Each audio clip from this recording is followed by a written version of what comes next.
Comment on s'y prend quand on veut éventuellement jouer universitaire? Au Québec, on a seulement 5 universités.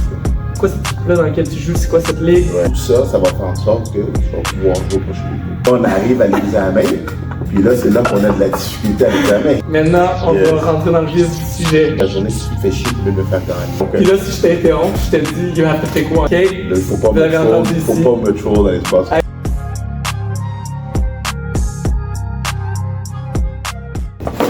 Here we go. Aujourd'hui, on fait quelque chose de différent. J'interviewe mon coach, Terry Anilus, That's right. pour nous parler du projet derrière la ligue, derrière Alpha Project, derrière la ligue PrepU. Donc, Terry, pour commencer, tu peux peut-être juste nous donner un peu de contexte, te présenter. Ben, premièrement, c'est là pour moi de participer aux épisodes que je suis religieusement. Donc là, ça va être intéressant d'en faire partie. Donc, mon nom est Terry Anilus. Dans le fond, je suis fondateur de Alpha Community, fondateur aussi de la ligue du circuit PrepU.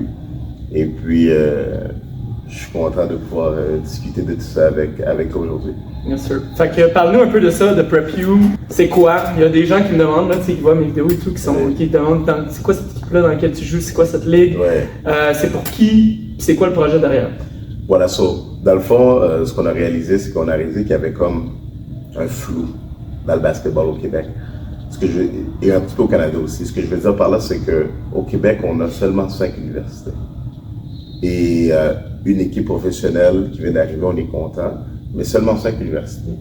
Donc lorsqu'on regarde le nombre de cégeps, il y a là maintenant avec les nouveaux projets préuniversitaires aussi qui sont en train de naître, tu regardes cégep des division 1, cégep division 2, prep, c'est difficile de placer tous ces athlètes-là qui graduent lorsqu'on a seulement 5 choix d'université. Donc, c'est pas tous les athlètes qui veulent s'expatrier, qui veulent aller en Ontario, qui veulent aller aux États-Unis. Bon, pour plusieurs, le rêve, c'est les États-Unis.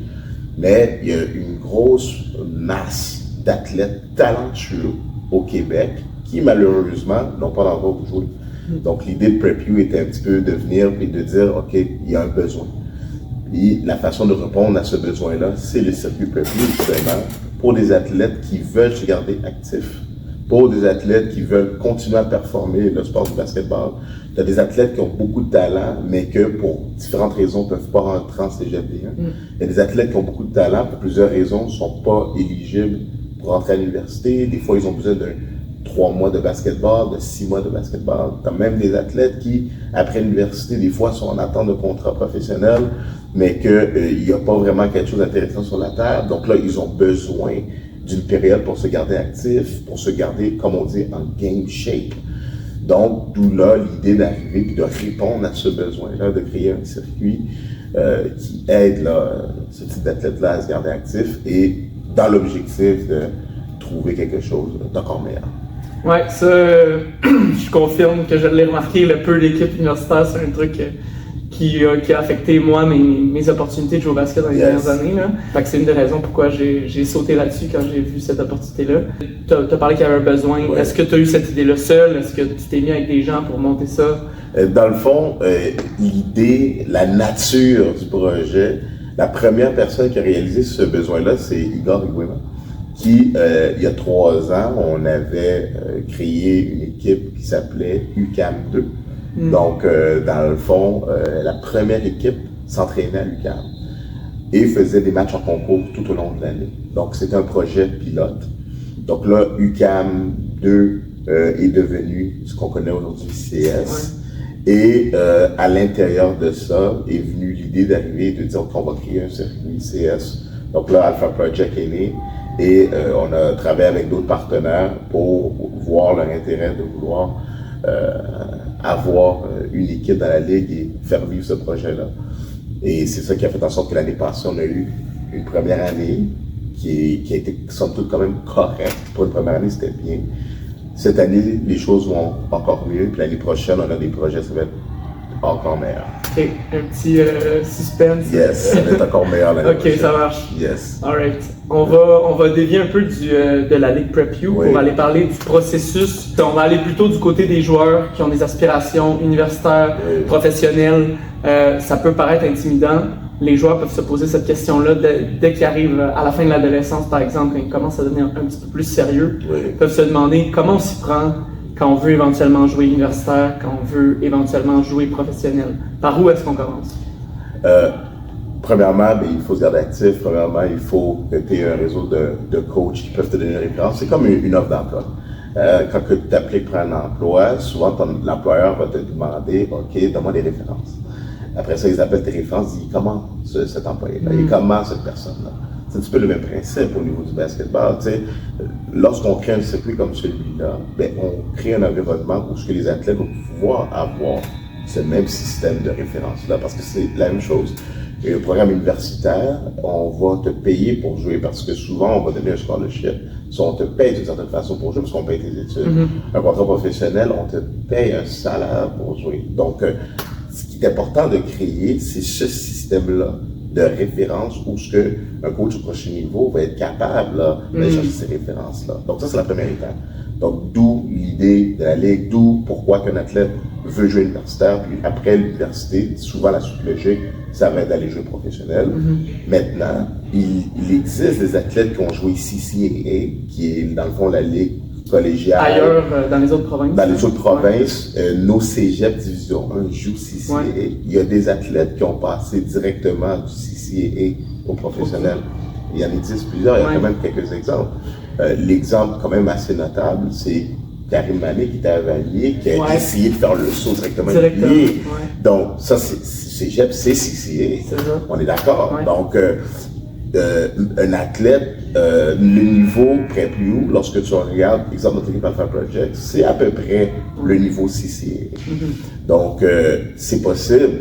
Éventuellement, ça va être possible pour un athlète plus haut. D'aller jouer au niveau professionnel aussi. Donc, l'idée, c'est de créer un cadre de référence. Un athlète doit jouer au basketball parce que tu vas avoir des références. Là, après ça, vient tes aptitudes. OK? C'est quoi que tu es capable de faire sur un terrain de basketball? Bien entendu, la grandeur a un rôle et plein d'autres measurements physiques vont avoir un rôle. Et après ça, tes habiletés de basketball. Et puis, une fois que tu as ça, mais l'une des choses que l'on fait aussi, c'est qu'on essaie de filmer tous les matchs. On veut être en mesure de pouvoir envoyer des clips parce que, oui, on parle des 5 universités au Québec, oui, on parle qu'il y a une équipe pro au Québec, mais maintenant, si on ouvre ça, il y a plusieurs universités au Canada, il y a plusieurs équipes CCA au Canada, des équipes professionnelles, il y en a quasiment dans tous les pays. Donc, c'est vaste, c'est large. Donc, pour nous, c'est important d'avoir tous les matchs filmés. De temps en temps, on fait venir aussi un créateur de contenu qui va venir prendre différents angles de prise de vue. Ça, dans le fond, c'est l'équivalent. Tu sais, tantôt on parlait des références. Tu vas avoir une référence lorsque tu appliques pour un emploi. Les clips que l'on prend, c'est l'équivalent d'un CV. Tu as besoin d'un CV. Dans ton CV, oui, on peut avoir une fiche, un profil qu'on envoie à un coach. Mais on a aussi les images pour voir comment que cet athlète-là se comporte. C'est ton portfolio, c'est ta carte d'affaires. Ton portfolio, ta carte d'affaires. Donc, c'est pour ça qu'on fait ça. Donc, avec tes clips, avec ton éthique de travail, avec ta rigueur, en sachant qui tu es en tant qu'athlète, pour savoir aussi comment te vendre en tant qu'athlète, tout ça, ça va faire en sorte que tu vas pouvoir jouer au prochain niveau. Donc là, après ça, c'est de savoir, OK, ce profil-là, c'est un profil qui doit passer par l'université, ou ce profil-là, c'est un profil qui doit essayer de directement passer pro.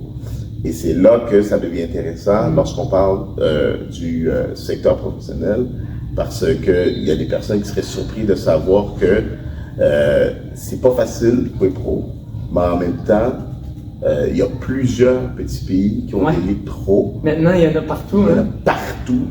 Donc, il suffit des fois, soit tu vas trouver un bon agent qui est honnête, soit tu vas trouver quelques coachs ou quelques personnes qui ont des bons contacts qui vont t'aider à te placer.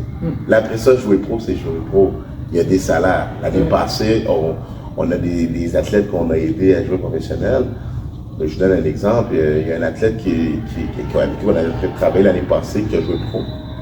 Et puis, il avait un salaire de 1 500 $ par mois. Canadien. Donc, c'est ça pareil. Donc, oui, il joue pro. Maintenant, c'est quoi les conditions? Donc, c'est quoi les sacrifices que tu es prêt à faire pour aller faire ton sport et ta passion que tu aimes, mais des fois pour un salaire qui peut être très misérable. C'est pas la NBA partout. C'est pas les centaines de milliers, les millions. Là. Exactement. Donc, exemple, un jeune homme dans la vingtaine qui est père de famille, puis que toi, tu es un joueur professionnel, puis tu fais 1000 $ par mois, OK. Like, good luck. Ouais. On est d'accord? Ouais, right? oui. Donc, c'est tout ça. Donc, jouer pro, c'est une chose, c'est un choix. Il y a des opportunités qui existent un peu partout dans le monde. Maintenant, c'est à quel point que tu aimes ça, parce que la majorité des contrats pro, c'est des salaires de crève-faim. Ouais. OK, ben c'est intéressant parce que là, tu t'embarques déjà un petit peu avec ta réponse dans ma prochaine question. Oui. On a parlé, tu sais, par aussi prendre un réseau de références de gens qui peuvent crédibles, qui peuvent attester que de ton niveau, ben, tu sais, de ton caractère aussi à l'intérieur d'une équipe. Voilà. Puis avec des images pour. D'ailleurs, c'est toute la raison pour laquelle personnellement j'ai voulu m'inscrire là-dedans parce que je savais que j'étais capable de démontrer mon talent, par exemple, dans d'autres contextes, là, mais c'est pas crédible. Là. Je peux pas envoyer des highlights de mon parc contre telle personne qui traîne là. Il n'y a pas de cadre de référence crédible qui atteste que hey, c'est une ligue avec un certain niveau. Voilà. Une comparaison. Exact. Si j'amène ça alors que là, si j'amène ça à justement un coach universitaire ou un coach professionnel, peu importe, il y a un cadre de référence pour dire voici une ligue qui se situe à l'intérieur d'un système. Voilà. Fait que j'ai un cadre de référence pour dire voici ce que ça vaut, là, ces highlights-là, voilà. Voici ce que ça vaut. Puis il y a des coachs aussi autour qui peuvent parler en nom du joueur qui essaie de se faire, qui essaie de se vendre, comme tu disais. Exact. Maintenant, tu sais, tu as commencé à parler d'agence, de ligue à l'étranger. Oui. Comment on s'attaque à ça, ce vaste monde des opportunités dans le monde? Là? C'est une très bonne question.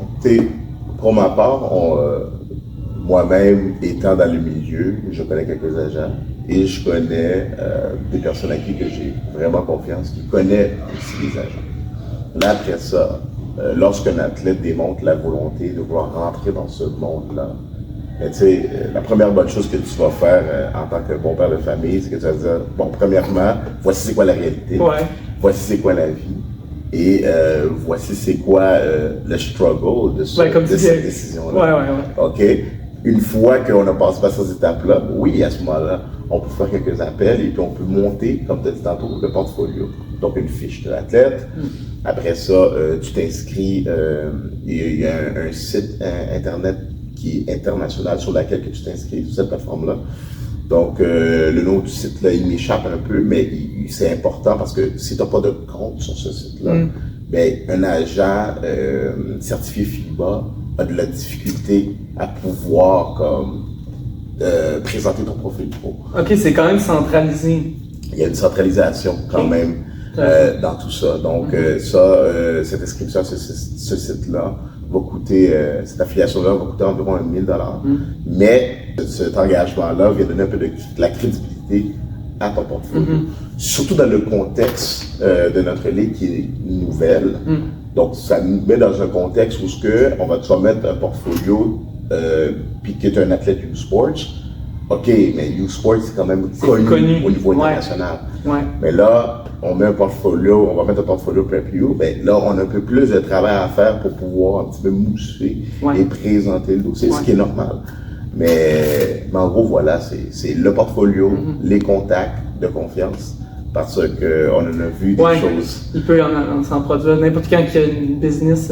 On a vu des choses, on a vu des personnes se faire prendre avantage. On a vu des vols de beaucoup d'argent, on a vu des personnes qui vont utiliser ta passion pour pouvoir. Te vendre du rêve, mais. Te vendre du rêve, ils te le brisent. Donc, il faut faire vraiment attention. Donc, après ça, ben, c'est de trouver des personnes de confiance avec qui peut présenter ta candidature. Et en même temps, ben, c'est sûr que c'est important de performer aussi parce que tous les coachs vont demander une chose, ils vont demander une full game. Parce que s'ils sont intéressés, ils veulent vraiment faire le devoir. S'ils connaissent l'agent et ils savent que ça fait 3-4 bons que l'agent leur envoie, ils vont lui dire je te fais confiance, envoie-les. Il y a des essais professionnels aussi. Des fois, ça va arriver une situation où ils disent regarde, j'ai pas de contrat pour toi parce que tu n'es pas connu, mais je peux t'envoyer des essais professionnels. Tu vas à l'essai professionnel, tu performes bien, tu t'offres un contrat. Viens tenter ta chance. Tu comprends? Ça aussi, ça existe des essais professionnels. Il y a des essais professionnels G-League. Donc, même les plus petites ligues pro ont aussi des essais professionnels. Right? Donc, il y a toutes ces façons-là. Cool. Alright. Maintenant, on va rentrer dans le vif du sujet. No problem. Dans le raw, le real. Là. Non, mais tu sais comment je suis. Ben oui, je sais. Tu sais comment je suis. Je sais. Je sais que vous vous régalez à l'entraînement. On va se régaler, puis là, on va se tourner vers moi. Oui. Et vers mon processus. Puis encore une fois, je sais que j'ai pas besoin de te le dire, mais t'as pas... tu sais, ça va être moi, le cru, là. Qu'est-ce que tu penses qui est mon... Allons-y un à la fois, là, tu sais, qui est mon obstacle numéro 1 en termes de... pour atteindre le prochain niveau, que ce soit universitaire, que ce soit pro? Ben moi, je pense que la première chose qu'il faut dire, c'est que, premièrement, j'ai vraiment beaucoup de respect pour ta démarche. C'est du day one depuis le début. Beaucoup de respect sur la façon, le sérieux avec lequel que tu prends ta démarche et aussi la progression qu'on a vue depuis le début de l'année. Ouais. Pour faire un petit topo, avant de parler de ça spécifiquement, lorsque tu es arrivé, que ce soit au camp de sélection, les premiers entraînements, moi je vais te dire, tu étais clairement le meilleur joueur dans le gymnase. Là, par la suite, lorsque les matchs ont commencé, c'est là que on a réalisé que, OK, il y a un step entre dominer les gars d'entraînement, bien contrôler l'équipe et performer en situation de match. Donc là, il y a eu la blessure, il y a eu le setback. Donc, je dirais que le premier élément, c'est de prendre confiance, d'accepter le fait que tu as ces habiletés-là, d'accepter le fait que tu es bon, puis d'accepter le fait que tu belongs. C'est le première chose. C'est d'accepter, yo, I belong. Puis c'est ça qui fait en sorte que tu arrives puis tu dis, regarde, il n'y a rien, là. J'ai confiance. Parce que la raison pourquoi l'entraîneur va donner souvent des minutes, c'est parce que souvent ces minutes-là étaient méritées à l'entraînement. Donc là, il y a une préparation qui est faite lors des mini-tests qui sont pour moi les entraînements. Là, au mini-test, tu as bien scoré au mini-test. Souvent, arrivé à l'examen, ces mini-tests sont excellents. À l'examen, il est supposé performer. Donc là, on arrive à l'examen, puis là, c'est là qu'on a de la difficulté à l'examen. Donc là, je pense que le premier obstacle, c'est la confiance. Parce que là, maintenant, ça va beaucoup mieux. Donc, je pense qu'il y a une barrière qui a été franchie. Maintenant, si un coach arrive puis te donne une opportunité, mais là, on retourne à la case départ. C'est ça. C'est une nouvelle... encore de la nouveauté, encore du facteur un peu intimidant. Voilà. Donc là, toi, tu arrives dans une situation, puis peut-être qu'à l'essai professionnel, tu vas bien faire. Peut-être qu'à l'entraînement, de par ton leadership, il y a beaucoup d'autres qualités connexes que tu as. Là, toi, tu arrives à un essai, tu arrives à l'entraînement, le coach t'aime beaucoup, il est content, tenez. C'est là, encore une fois, tes militaires sont bons. Puis là, tu arrives à l'examen. Puis là, on a des problèmes. On a une surprise. Là. On a des problèmes, tu comprends un peu? Donc, c'est ça qui arrive. Ce que je veux dire, un des termes que j'utilise beaucoup, c'est le terme des accidents. On arrive et on fait beaucoup d'accidents. Donc, je pense que ton obstacle, c'est avant même de regarder pourquoi il y a des accidents, mais c'est de comprendre, OK, mais c'est quoi le facteur? Mais le facteur, c'est simplement le stress, simplement, c'est une question d'anxiété, c'est une question de t'acclimater. Mais qu'est-ce que je dis souvent aux athlètes, c'est que tous les athlètes qui sont pour le moment avec nous, vous êtes tous des athlètes qui vont probablement être entre le 10e et le 15e joueur au prochain niveau. So, des fois, ton opportunité que tu vas avoir va se traduire en 30 secondes, va se traduire en 1 minute. Des fois, tu as 1 minute pour faire une bonne impression. Là, souvent, les athlètes, leur réaction, ça va être « j'ai pas eu le temps d'entrer dans ma game ». Oui, faut que tu sois... On s'en fout de ça. On va pas te donner de chance. Là, je te donne de l'argent pour jouer au basketball. Je te donne 1 minute, tu as 1 minute pour me montrer comment tu es capable de faire vendre des billets. C'est ça. Donc, je pense que, pour répondre à ta question, parle d'obstacle, c'est vraiment d'être capable de rapidement t'adapter aux nouvelles situations et d'être capable de te dire et de te faire comprendre que tu belongs. Tout simplement. Parce que c'est... Non, mais c'est intéressant que tu parles de cette rapidité, parce que si oui, je suis capable de rentrer, puis après 1 ou 2 minutes, OK, là, ça va, je me sens, je suis bien, je suis capable de jouer, mais au prochain niveau, j'aurai pas cette ce temps d'acclimatation-là. Ça va être maintenant. Tu rentres. Il va dire, Terry, prends ton gars, là. Ouais. Il va dire, prends ton gars. Ouais. C'est ça qui va arriver. Ouais. C'est ça la dure réalité. Non, et après ça, si tu veux parler un peu plus de basketball, mais des fois, tu sais, si on parle d'obstacles, des fois, on va avoir l'impression que il y a certaines possessions où tu vas essayer des choses. Mais rendu au niveau où on n'est pas au niveau où on va essayer. On est au niveau où on sait. On sait. Je sais c'est quoi mon go-to. Je sais que je dois collapse la défense. Je sais où est-ce que je dois sortir la balle. C'est pas de... Tu sais, des fois, vous allez arriver, vous êtes dans une situation où on va essayer. Laisse-moi essayer ça. Mais à ce niveau-là, tu peux pas essayer. Tu dois savoir. Puis des fois, c'est peut-être juste cette balance-là entre être capable de savoir qu'est-ce qui doit arriver, qu'est-ce qui doit se passer, puis comment réagir à toutes les situations. Versus que, c'est quoi? C'est une situation, des fois, un peu nouvelle, laisse-moi essayer ça. Mais ça, c'est quoi la cure de ça? Ben, c'est tout simplement, il faut jouer. C'est de l'expérience. Il faut prendre l'expérience, il faut que tu expérimentes les situations. Puis après avoir ouvert 2 fois cette porte-là, puis que tu vois que dans cette porte-là, là, tu les aies plus. Il n'y a pas des belles choses dans cette porte-là. Là. Tu vas ouvrir cette porte-là, puis tu vas ouvrir des bonnes. So, des fois, c'est juste ça. Ben, c'est là que j'apprécie le fait qu'il y ait une ligne comme ça. Parce que si tu es rendu à un niveau qui ne pardonne plus, une fois qu'ils ont eu cette impression-là, qu'ils ont vu que tu n'as pas encore cette expérience-là, tu n'as pas encore cette assurance dans toutes les situations, c'est ce qui fonctionne, ce qui ne fonctionne pas, ben là, tu peux te fermer la porte d'en face, puis là, ils la rouvriront plus. Là. Alors que, ben, dans ce contexte-ci, on est embarqué pour une saison. Ça veut dire que j'ai comme 1 an ou presque. Il faut que je me vende quand même en cours de route, là, mais dans le sens, il y a quand même une période où est-ce que j'ai cette opportunité-là de faire face à la nouveauté, expérimenter un petit peu, puis trouver mes réponses en cours de route. Dans le fond, tu as eu le droit de te casser la gueule. Ouais, un petit peu, Là, on est quand même rendu au mois de décembre. Ça avance, donc, tu te casses beaucoup moins la gueule. Ouais. Et on s'attend que d'ici janvier, février, que tu te la casses plus. Exactement. D'accord, comprends-tu? Moi, c'est la grâce que je vous souhaite.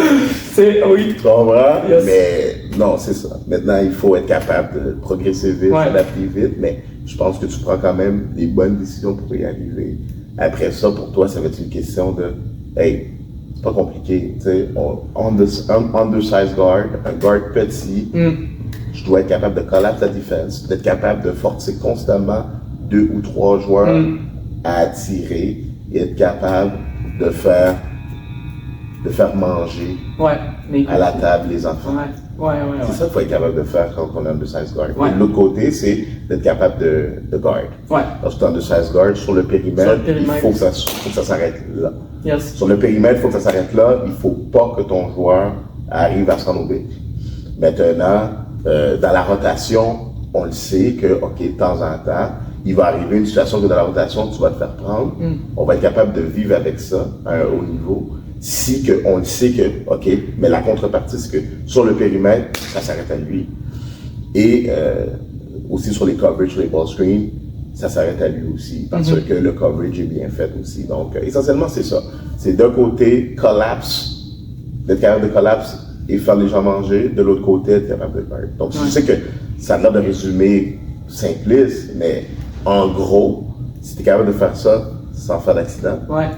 Ben, c'est ton facteur déterminant. C'est ce que j'appelais la clé du succès, c'est que faut que tu te démarques. Si tu veux être à un prochain niveau, tu peux pas juste être un bon joueur de basket, faut que tu aies quelque chose qui dit ça, wow, c'est lui, il peut nous apporter ça. Là. Fait que, après ça, ça veut pas dire qu'il faut pas aussi un paquet d'autres habiletés, mais c'est ces habiletés-là qui vont dire OK, il est prêt, il va amener ça à notre équipe, puis on va le prendre parce que lui, il peut nous apporter ça. Moi, quand que je monte des profils, là, parce que j'en monte des profils, quand que je monte des profils, ce que j'essaie d'avoir, c'est toujours 2 skills qui vont être 5 étoiles. Moi, là, j'ai une cotation de 1 étoile, 2 étoiles, 3 étoiles, je suis à 5 étoiles. Donc, vous êtes au moins 2 skills qui sont à 5 étoiles. Est-ce que tu présentes ça au coach, tu es un shooter 5 étoiles? Right, OK, tu es un playmaker 5 étoiles. Tu vas dire, OK, mais lui, c'est un perimeter defender 5 étoiles. Un gars qui est plus grand, des fois, ça veut dire un rim protector 5 étoiles. Moi, OK, il y a un profil, right? Mais quand tu arrives et que tu es bon partout, ça ne fonctionne pas. So, un athlète doit décider dans quelle sphère il va avoir au moins 2 habiletés où on est à 5 étoiles là-dessus. Là, après ça, les autres côtés, il est bon, il va se débrouiller, il va être capable. Il n'est pas une plaie, là. Il n'est pas... Voilà. So, tu peux pas juste... Tu n'es pas obligé d'être excellent partout. Tu n'es pas obligé d'être un LeBron. Mais pour jouer au prochain niveau, il faut au moins que tu sois capable d'identifier au moins 2 habiletés qui sont à 5 étoiles. Good! Ça répond à mes questions. Ça répond à tes questions? Yes. T'es satisfait des réponses? Ouais, non, mais tu sais, c'est des choses aussi auxquelles je réfléchis moi-même. Yes. Ça me confirme certaines choses, ça me donne un peu de perspective. On va faire un dernier petit round de questions. Rafale, exactement. Oh my God, des rafales. Exactement, puis c'est des questions très rapides, tu sais, as quelques phrases pour expliquer, mais tu nous donnes ta préférence, tu nous donnes ton pic. Okay? Un mot, 2 mots, 3 mots? Non, tu peux élaborer doucement. Tu peux élaborer en quelques phrases, tu vois. Fait que, allons-y. Première question. Préfères-tu prendre un role player solide sur une équipe gagnante? Imaginons que tu es un coach au prochain niveau. Role player solide sur une équipe gagnante ou star player sur une équipe perdante? Je vais te donner des chiffres. Prenons un gars qui est 12 points par game sur l'équipe championne, 20 points par game sur une équipe losing record, là, fiche négative, qui font pas les séries. C'est une bonne question. Je vais prendre le role player. OK. As-tu un... Je vais prendre le role player sur une équipe gagnante parce que c'est sûr que il manque un peu de contexte, mais mettons que mon contexte est que le role player, c'est un athlète de caractère qui contribue à la victoire. Mais tu vas... Là, après ça va dépendre c'est quoi que j'ai dans mon équipe, c'est quoi mes besoins, est-ce que j'ai besoin de quelqu'un qui va animer le jeu, est-ce que j'ai besoin justement d'un role player qui va venir pour shooter, ça dépend de mes besoins. Mais, si la question sous-entend le caractère de l'athlète, c'est certain que j'allais avec le role player qui vient d'une culture gagnante. OK. Ben, la prochaine question va un peu dans le sens vers lequel tu es allé. Oui. Un joueur qui a un haut potentiel, je sais pas, profil physique incroyable, des habiletés, sans éthique de travail ou avec une éthique de travail médiocre, ou un joueur que tu sais qui sera jamais top, là. Okay? Mais une excellente éthique de travail. Mais on le voit dans la plus haute ligue qu'on a dans le basketball, là, l'NBA. Tu vois un DeMarcus Cousins qui est out of the league, comment ça? Tu vois des gars comme Andre Drummond avec le talent qu'il a, qui est rendu un bon player, mais il a un talent de star. À un moment, il faisait du 20 points, 20 rebonds. Tu comprends? Mais en contrepartie, tu vois un Lugansdorf qui n'a pas été drafté, qui a été G-League, qui a un rôle, qui se fait praise pour son caractère. Donc, je pense que la question se répond de elle-même parce que des athlètes de talent qu'on ne comprend pas, des gars comme Michael Beasley, des athlètes de talent qui sont out of the league. On se dit que son talent est incroyable. Comment ça que le joueur qui Deuce McBride avec les Knicks de New York, qui joue présentement à 20 minutes par match à 5 pieds 11, comment ça que lui, puis tu as un autre athlète à 6-8 avec des habiletés, c'est comme un Anthony qui n'est pas capable de jouer dans la ligue. Donc ça se répond de lui-même. On est des êtres humains, un coach n'a pas envie de se faire chier à chaque entraînement. À la fin de la journée, si tu le fais chier, tu veux me faire gagner. Donc Draymond Green, il est encore dans la ligue parce que oui, il fait chier, mais il est gagnant, il a un style de jeu gagnant. Il encore à la victoire. Mais le jour que tu ne contribues pas à la victoire, c'est certain qu'on n'a pas envie de se faire chier avec un athlète avec des troubles de comportement. Des athlètes au prochain niveau qui ont des troubles de comportement, il y en a, mais ils ont un impact sur la victoire. Donc un coach va se dire, vu qu'il y a un impact sur la victoire, il me permet de garder mon travail, il me permet de nourrir ma famille. Je vais aller au travail, je vais aller dans mon milieu de travail, puis je vais aller me faire chier. Je vais tolérer ça jusqu'à un certain point. Donc, à tous les athlètes qui ont une attitude de merde, t'es mieux d'impacter la victoire. T'es mieux d'être un championship player.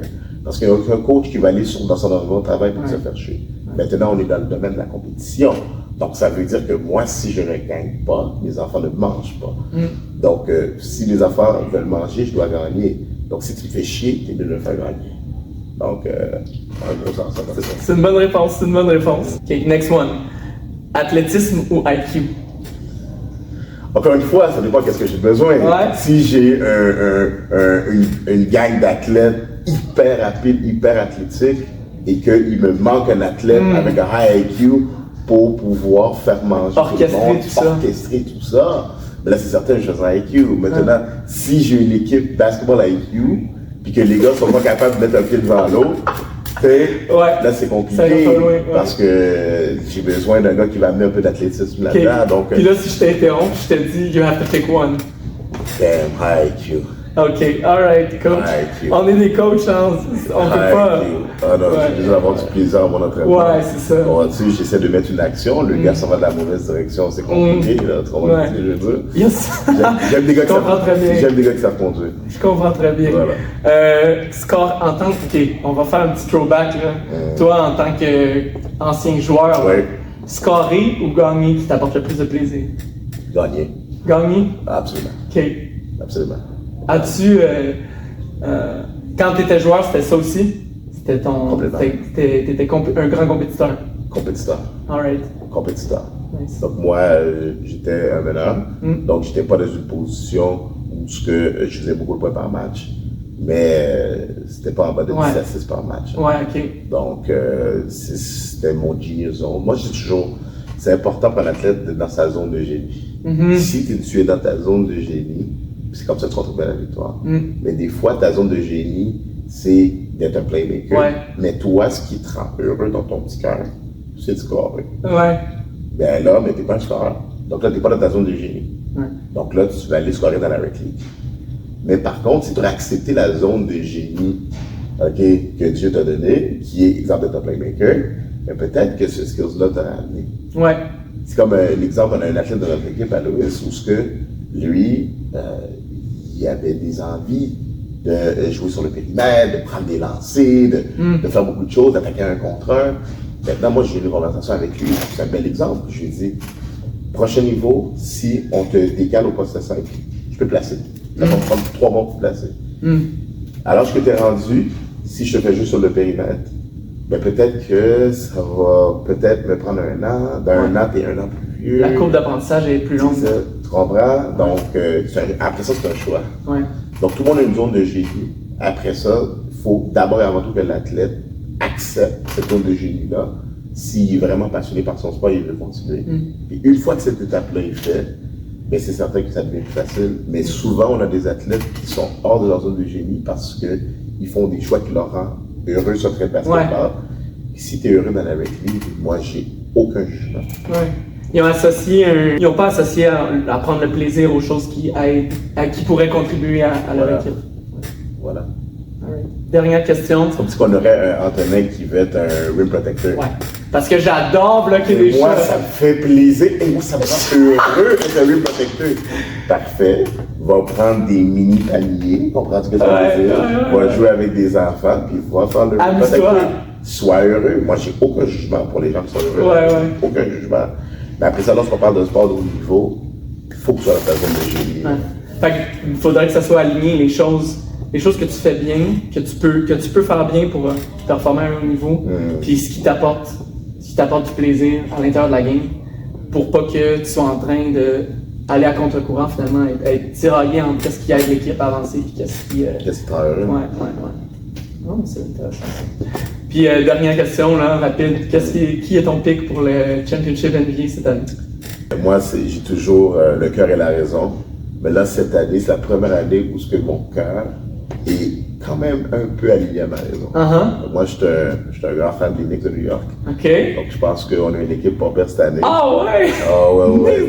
Depuis que je suis enfant. Ah ouais? Les Knicks de New York. Beaucoup de familles à New York. Donc, j'allais souvent en vacances. J'ai découvert, en vrai, tous les fans des Knicks de New York, on est d'abord et avant tout des fans du Madison Square Garden. Ouais. On tombe en amour avec le Garden. Puis, oh, by the way, les Knicks jouent au Garden. Donc, c'est ça la vraie chose que les gens ne savent pas des partisans des Knicks. Donc, on tombe d'abord en amour avec le Madison Square Garden. Et là vient l'amour pour les Knicks parce que, bon, c'est eux qui jouent dans le Garden. Mais non, je pense que les Knicks ont des choses intéressantes cette année. Donc, mon choix va être sur les Knicks. Don't troll me. OK. Il ne faut pas me troll dans l'espace. Hey, je m'en vais voir en plus les Knicks. Je vais aller voir mon premier match NBA au mois de mars. Au Garden? Knicks Lakers au Garden. C'est ça. Ça des photos pour moi. Moi, je vais au Garden au moins une fois par année. Ah, nice. Ouais. Aujourd'hui, cette année, je n'ai pas encore décidé, mais j'essaie d'aller au Garden au moins une fois par année. Moi, mon pick, c'est OKC. Moi, je dis Shea, SGA, beautiful team, ouais.